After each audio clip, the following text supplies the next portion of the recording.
I love the topic learning. I studied organizational psychology. I think learning is an evergreen.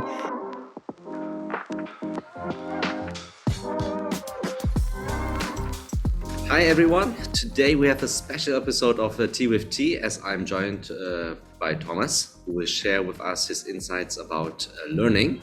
So Thomas, why don't you introduce yourself? Where are you based and what do you do? Hi, BT. Hi, everyone. Yeah, great that I have the chance to be here. So I'm based in Karlsruhe, working at SAP in Waldorf. You see the nice background here. It's our training center. So I'm based in the area of training and adoption, and we help our customers, let's say, to understand our products from experts to end users. So we have different offerings. And yeah, I love the topic learning. I studied organizational psychology. I think learning is an evergreen.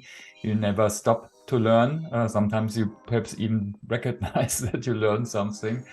And so I'm really happy that I now can discuss this today here in the session. Perfect. Why don't we just get right into it? So I often get fascinated by the topic, are there things that cannot be learned? But I don't want to actually answer that question because it's not really optimistic and constructive. So let me actually paraphrase my first question, but still going into the meat, is how to learn anything in a better way. Are there any, let's say, hacks on trying to learn a new thing? Yeah, certainly. There's several things, and of course, it always depends on you what resonates. But I think, for example, goals is very important, that you set yourself a goal. What do I want to learn? Also regarding a time frame, then also split it up. So we've seen that if you learn small chunks, perhaps every day, people talk about tiny habits, which then really create, let's say, competencies or new behaviors. That's much easier than to try to learn something, let's say, for 2 days or so. Yeah, then to make it stick, I think it's also important to schedule it. Some people write it in their calendar. Some people, they go offsite, whatever helps you. But I think in the end, you need to schedule it. I think what always is helping is, let's say, the transfer to the practice. Just knowing something is nice, but to do something, I think then you really develop the competence, which is in the end very helpful. For some people, also reflection helps. And like what we did in university, for example, study groups, like learn with others. I think that's also helpful, that you have perhaps a coach that's more individual, but perhaps even a learning group with their fellow learners on the same topic. And I think what some people forget, but what is also a good hack, is the room, the space where you are. Like no distraction. It shouldn't be fully comfortable that you get asleep, perhaps. Perhaps some people learn in bed, but I think that's not the best way. And your body is also important, yeah. So that you are not too tired, that you're not in a panic mode, perhaps, and fully under pressure, but also not totally bored. So people talk about flow then, yeah, that you're somehow in the flow zone. And I think what you also shouldn't forget is the whole emotional thing. We are trained on cognitive things, on tasks, on theories, on numbers. But in the end, we are human beings. And I think that's very important. Also, that you have perhaps a motto, that you try to connect things. People say it's anchoring is one of the theories there behind. Because then this also really helps to make it stick and in your brain, yeah, like to create this long-lasting neural connections. But there's quite a lot of interesting thoughts, and I've never, to be quite honest, lately heard them all in the context all put together. But let me follow up on one particular thing. So if you would to tell me, exercising regularly is good, then I don't actually have any ideological or logical discussion with you. Yeah, it makes sense. The science proves it, and I believe in science, so check on that. I can have goals, I can break them down, but why does it still seem so hard to make them into habits?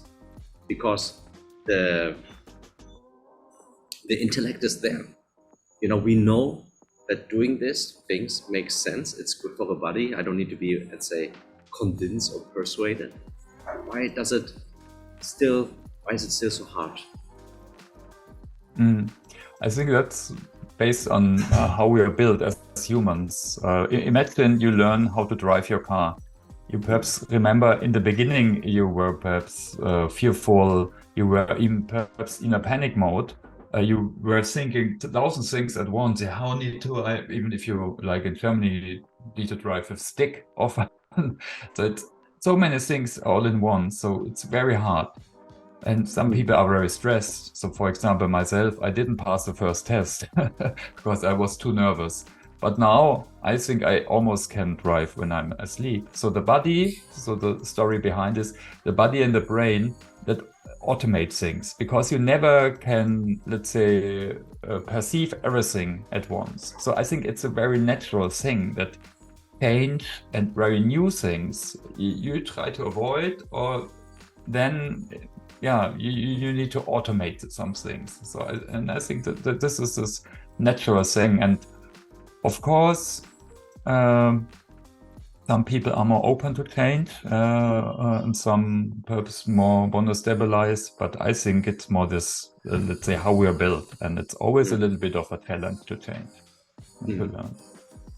When we talk, I don't know whether we are built that way, but there's one thing I have noticed, especially, let's say, in a corporate or let's say in a financially economic driven environment or society which we live in, that it seems often when we have, let's say, initiative related to learning of whatever nature it is, we also need like a business case. And often it is actually positive, but maybe it's harder to quantify. Why do you believe is that actually a true assessment, or do you think actually we see a change, or is it actually possible to quantify maybe easier a business case also from financial standpoints? I think it's of course because many businesses are run by people who studied economics and they think in numbers, so they are socialized into that. They are not run by psychologists or whatever, but even psychologists would try to measure the things, but at least the economists, they think costs are perhaps the most important thing, and perhaps next comes productivity, and of course it's important, but without the people you can't be productive. So I think it's fair to try to measure it, and you should try it. And there are different possibilities. You can look at artifacts, like what people have as outputs, but you can ask people, like via questionnaires. So there are different possibilities, and you can work with assumptions. What we also have in marketing, if you do business case, we also work with assumptions and create a business case. And I think one thing is, I always say that soft facts are the hard facts. In the end, they are important. Like if you have trust in a customer or in someone who sells you something, and it's hard to get to develop that or to achieve that. So, but I think we always should try. I love that very much, that you mentioned that the soft facts are the hard facts, or I mean, I don't really like the wording to begin with, but I do agree that what often is considered soft facts are just much harder to actually do and also have a bigger impact.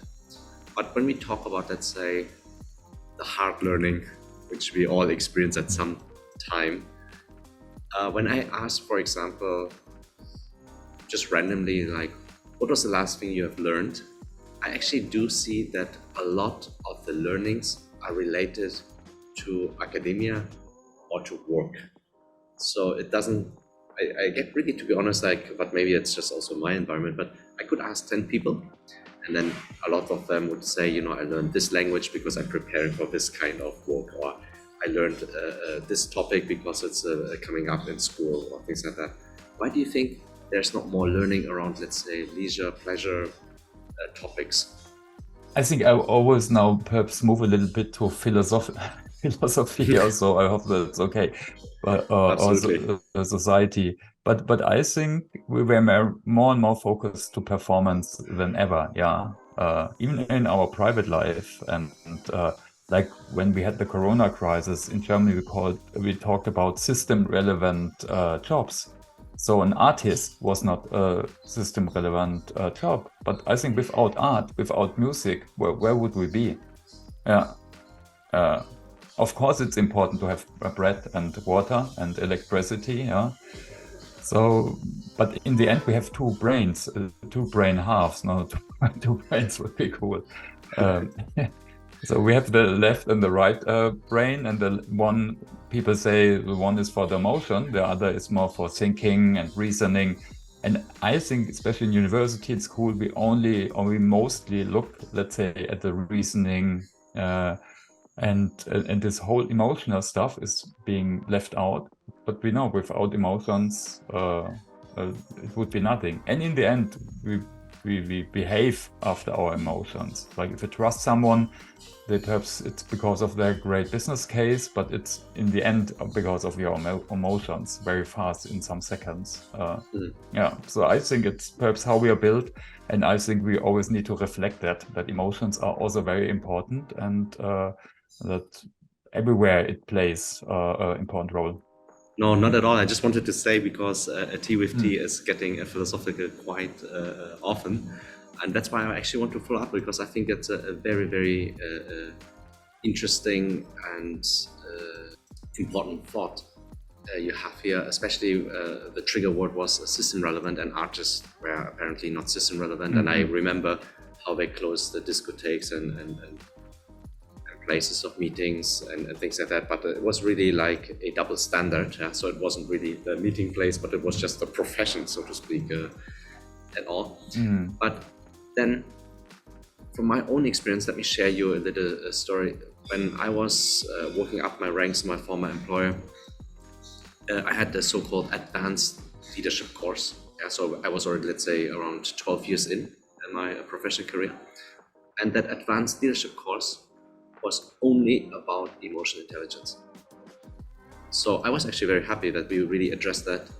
But I was also really thinking, like, why now? Because it wasn't like rocket science. We could have done that on a greater grand scale for everyone, because that's the most important thing. Because all of these other things can be learned. So would you say that is then our learning in young age, especially, let's say, when you think about, let's say, academia, K-12, is it then actually, how to say, killing creativity, emotions, and all the other quotes unquote soft stuff? Are we To a certain basically in degree, a factory unfortunately, setting? yes. Yeah, I think that's, and schools, they were built to support the, let's say, the industrialization. But now people start to think in these future skills, which are in the end soft skills, like creative problem solving, being curious, and so on, to develop stuff like that. And we see that in the digital age, and now with artificial intelligence, I think it gets even more important there, that we focus on the stuff where the humans are good, and not on repetitive tasks or whatever. And it's slowly coming, but change is hard, especially on the system level, like like school systems, university systems. So some are doing it, some are very slow. But we see the trend, absolutely. Perhaps just one question to you, T. What was Sure, your of course. last learning experience, which was really relevant to you? Sometimes I do have goals and I want to learn something. I sit down and want to, for example, read this book. But often relevance is also being defined after the fact. So I do actually sometimes also do something, see the output, and then I create and connect the relevance. The first answer, when I actually went a little bit deeper to understand the passion of my wife related to pole fitness. Yeah? So I know the dancing part, but I never actually understood there's a lot of different practices within pole fitness. Yeah? The other learning, I found this website which is updated daily with all the AI tools and platforms floating around. There are thousands of different things there. Thanks for the question and sorry for it. Well, Thomas, as always, I could actually be talking hours with you on this and the other topics, but thanks a lot for being here today with us at Tea with Tea. I'm sure that probably in the future we will have to do a follow-up whether the systems are improving, but I'm very sure that you are doing your part on nudging it into the right direction. Thanks so much, T. Yeah, Bye. thanks everyone. Bye. Bye.